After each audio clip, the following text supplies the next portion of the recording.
Hello, welcome back to the series of lessons in the civil engineering management subject. We have done 3 lessons. Now we are in the 4th lesson. 4th lesson is on construction contracts.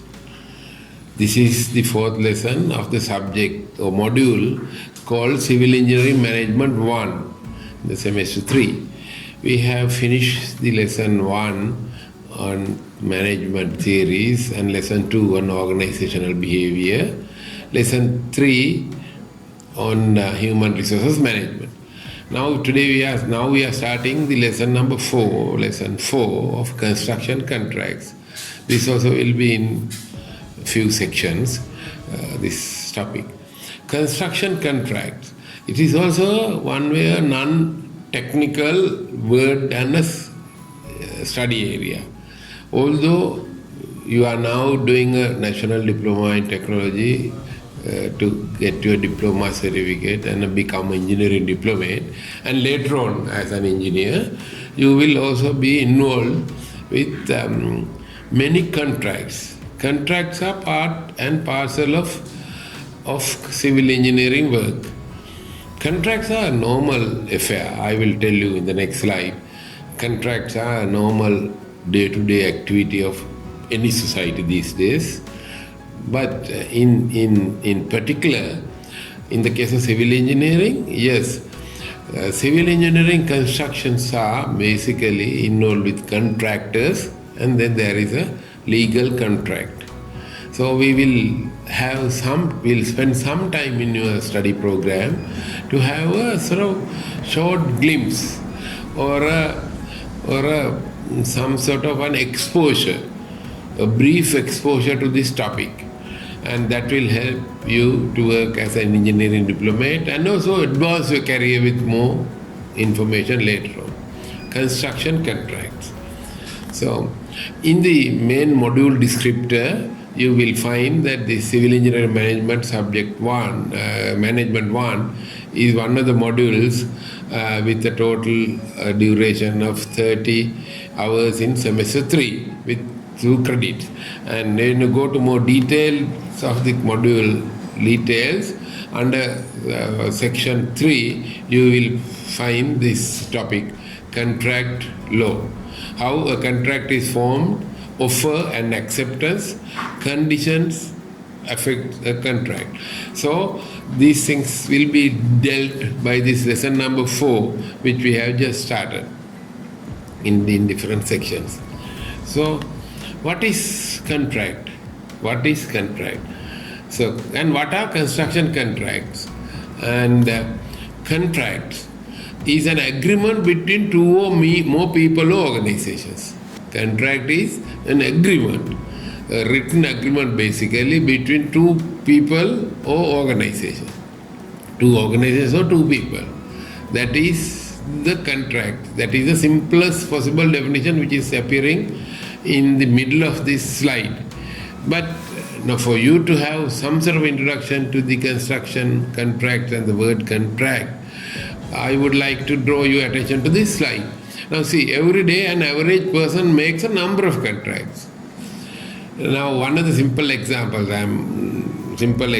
is that when you go into a train and when you buy a ticket to go in a train from Colombo to Kandy, so you are also getting into a contract between Ceylon Government Railway, CGR, and yourself, right? And then when you ask for the ticket and when they give you a ticket and you give money, that is the start of the contract.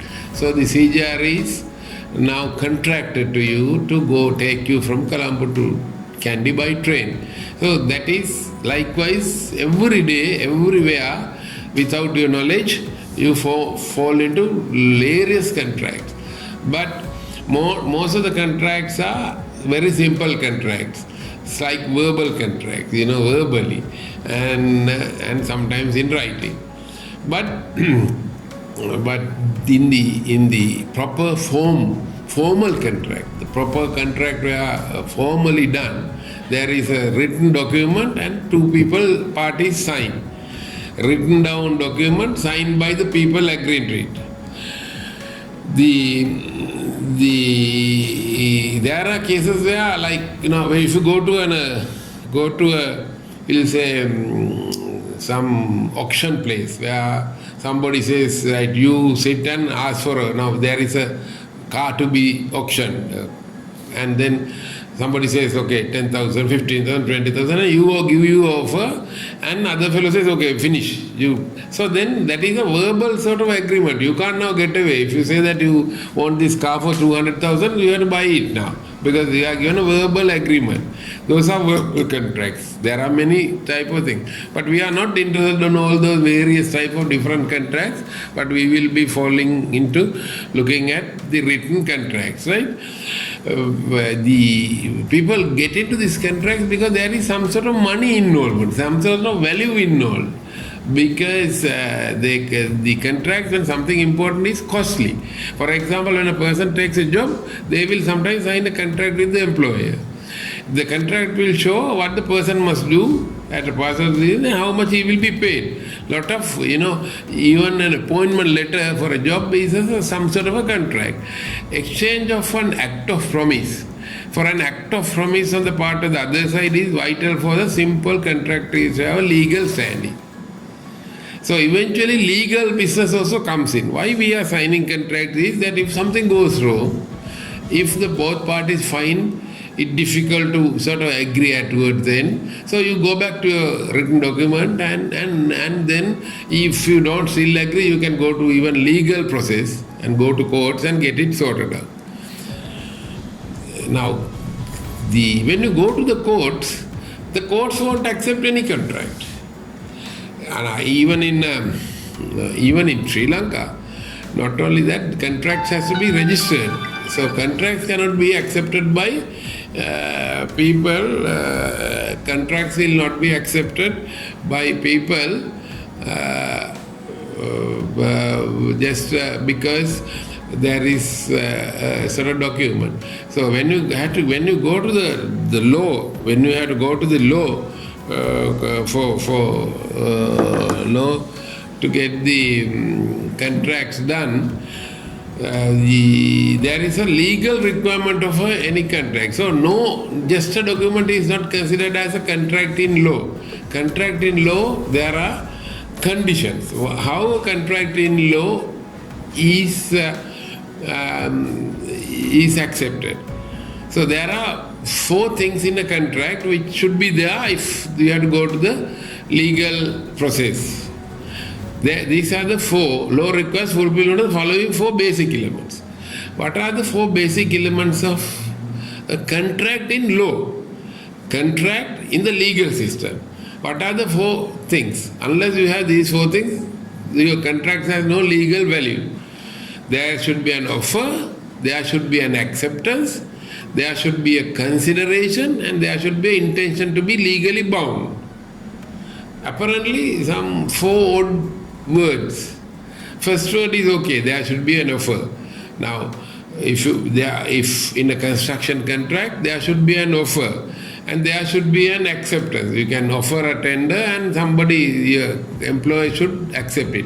So offer and acceptance should be there in any contract. You should offer and other party should accept. What is consideration? Consideration is, in English, if you go to the dictionary, consideration is consideration. You consider this, consider that, and it's a familiar word. But in the case of legal jargon, this consideration is some value. There should be some value. You can't have a contract, just offer and thing, if there is no financial value into that. So consideration is that. In the case of legal contract. So if you want to take a contract to a legal process later on, you should have a consideration also. You ask me to do this, I accept it. So I offer that I will do this building for 10 million rupees, and then the man who is owning the land will say, okay, I accept it, so acceptance is there. But this 10 million word should be there. Because if there is no consideration, if I say, I offer you that I will build this building, and he says, okay, all right, you go and build it. But if there is no compensation, no money involved, no consideration, at least if there is no money value, you will say, okay, if I build this house, I'll give you my other land free of charge to you. Like, there should be a consideration. That is what is called the third element in a contract in law. The fourth one is that the contract should be written in a way that it will be legally bound. In the sense, you have to one day go to the courts. So it is written, that is why these contracts are written in a different language and done by lawyers, because eventually, if there is no intention later on to go to legal process, no contract is valid. So you can have a contract and stop it. No, you have to say, in case I default, you have to do this, and likewise there should be a intention where you eventually go to legally. So it should be legally bound. So these are the four elements of a contract in law. This is not what I have developed. This is not even the management theorists are developed. This is the basic principle in law, in anywhere in the world. Anywhere in the world, a contract should have these four elements. Unless these four elements are there, contract is not contract in law. But there can be different contracts. You can have a friendship with somebody, like I love you, I have a friendship with you, why don't you live with me, like that. That is not a legal contract in law. But if it is a contract in law, there should be an offer, there should be an acceptance, there should be a consideration, and there should be an intention to be legally bound. In an examination question, I can ask you, what are the requirements in law for the fulfillment of a contract in law?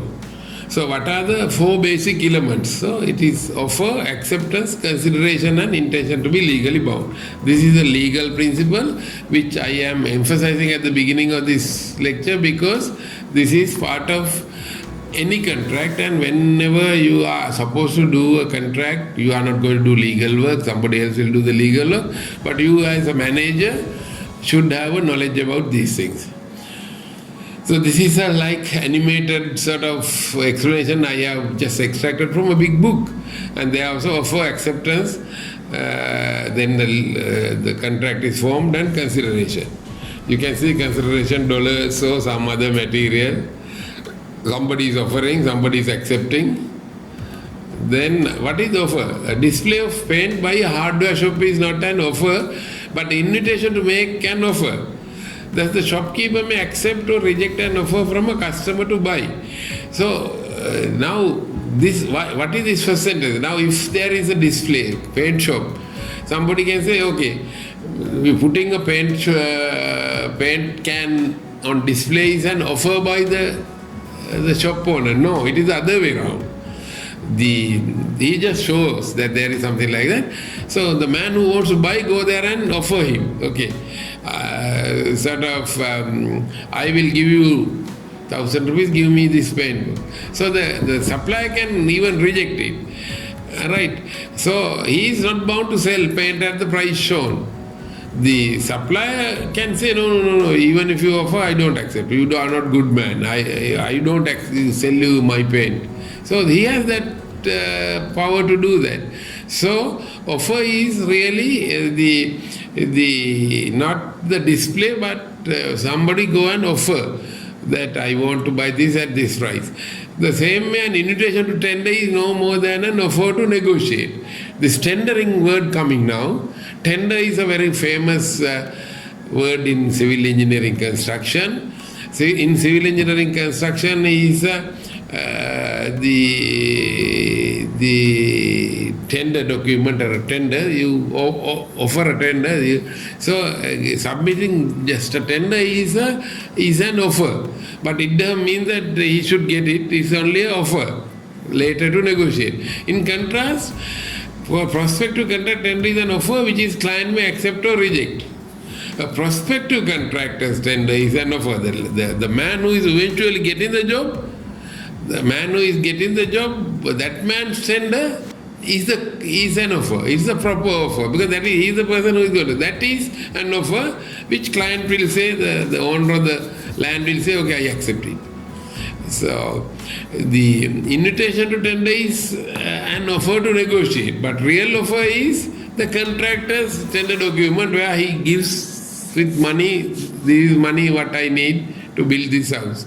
But the man who released the tender is not an offer, it is the tendering. So acceptance is once the offer is accepted, it forms a binding contract subject to the fulfillment of other elements.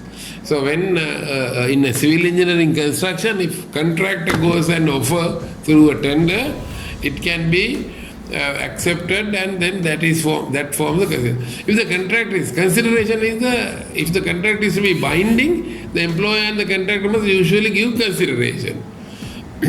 For example, the construction contractor undertakes to construct in return for the employee's promise to pay the work to be done. So that is the consideration. There is money, there is a payment involved. That is the consideration. In the contract, there must be an intention to be legal bound. If it can be shown that there was no intention to create a legal relation, although there was the existence of an offer, acceptance and consideration, the contract will not be binding. In the contract document, there is no legally, you can't show it, there is a legal bound. If there is a clause which can exclude contract rights to bring action in the courts, then such a clause will be interpreted by the courts as not having a legal intention. And so therefore the contract is void. So in the contract itself, there should be a legal binding statement as well. So it's like some sort of legal jargon. We have no other option other than learning these things and remembering them, because they are not which we have created. There's a world accepted sort of conditions for a contractor to be a contract. A contract to be a contract, you have to have these four elements. They are the offer, acceptance, consideration and intention to be legally bound. Who are the parties to a contractor? There are several. Now, contracts for works of construction are normally made between two parties, namely the employer who pays for work and the contractor who carries out the work. In the construction contract, it is easy. Only two parties, employer and the contractor. Employee is the person who is going to have this building out of building, and the contractor. The employee is also referred to as the client. The word client is used. The owner or sometimes as the promoter. On the other hand, the contractor may be referred to as the builder, building contractor, civil engineering contractor. There are different names, but still in the civil engineering construction contract, there are only two parties to the contract. One is the person who is employing the contractor, other person is the contractor. There are many others who are involved in the main contract, but they are not the parties to the contract. That is, you have to remember. Now, if there is a client, now imagine if somebody wants to build his own house. So, in his own house, he has his plans done by somebody outside engineer. So, somebody has prepared the BOQ, but still, contractor comes and sign an agreement with the house owner to build the house. But these people who draw the drawings, the engineers, contractors, they are not part of the contract. So they are, for instance, an engineer or architect or as a consultant may not design and supervise the work, but they are not parties to the construction contract. Remember that. A lot of people make a mistake that there are three parties to any contract: contractor, consultant, and the client. But here, client and the contractor are the two parties of any construction contract. There are consultant and the client has a separate contract for consultancy work. That is a second contract. Similarly, a subcontractor may have a separate contractor. There can be another contractor working on. Now, if there is a house is being built, another aluminium windows man will come and give a subcontract, and main contractor will give a subcontract. That is another contract document. So, they are the parties to the construction contract. We will stop this section of the lesson now. We will start with the next topic in the next section of the lesson. Thank you.